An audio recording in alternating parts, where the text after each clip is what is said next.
O, ayan mga kaibigan, ano na? Technical draw sa retired, semi-retired trainer mga kaibigan.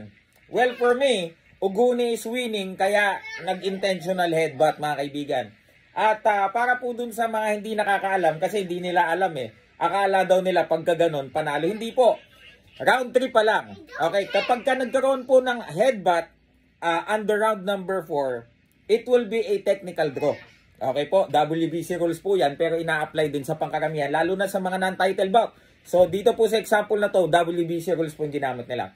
Pero, kapag i-headbutt po, nangyari round 4 pataas, the judges will score, pati yung round na yun kung saan na headbutt yung isang fighter, at i-scorean po yan ng mga hurado.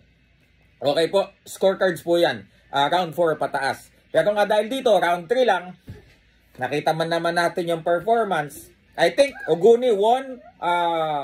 Round 1 is disputable, pero 2 and 3, I think Uguni yon. I think mga kaibigan, they felt na siguro wala nang hangin talaga. Siguro, ganun po, nag-headbutt na lang mga kaibigan. Pero for me mga kaibigan, yung ganyang setup, yung ganyang laro, yan po yung sinasabi natin. Too far. Malayo na po. Unang-una po yung conditioning. Nakita nyo po? Hindi po pwede natin sabihin na conditioning, ay, kaya namin yan, kaya na. Ngayon po nakikita nyo naman kababayan. Ano po ang kaibahan ng professional conditioning at nutrition kesa sa tansya-tansya lang? Hindi po ba? Nung sa Paranaque, nakita na po natin yan. Ito po, gano'n na naman. In fact, dito, mas maagang na-gas out. First round pa lang, suntok yakap na. 1-2 yakap na. Doon po, at least, first 3 rounds, nakatagal pa eh. 4 rounds nagsimulang yumakap. 4th round. Pero po dito, first round pa lang, i-review nyo po yung laban. Uguni was connecting, surprisingly, no? Hindi ko inasahan sa isang retired fighter na nagtitraining na ngayon, na maganda pa rin yung kanyang rhythm.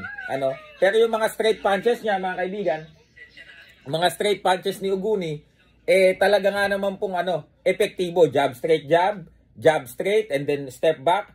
Kung saan naman kabaliktaran dun sa kabila na puro wild swing na bahala na kung tumama. Dito mga kaibigan, makikita po natin ang katanungan na yan, na nadala po ba, hindi muna yung conditioning yung power, nadala po ba sa 122? From the Paranaque fight mga kaibigan, na nakikita natin na yung Class E, Class F fighter na yon, na kayang dalihin yung mga suntok niya. Ito mga kaibigan, retired. Galing po sa retired na kalaban. Galing po sa trainer na kalaban. Ganyan pa po ang resulta. Mga kababayan, maraming salamat po, Silver Voice TV.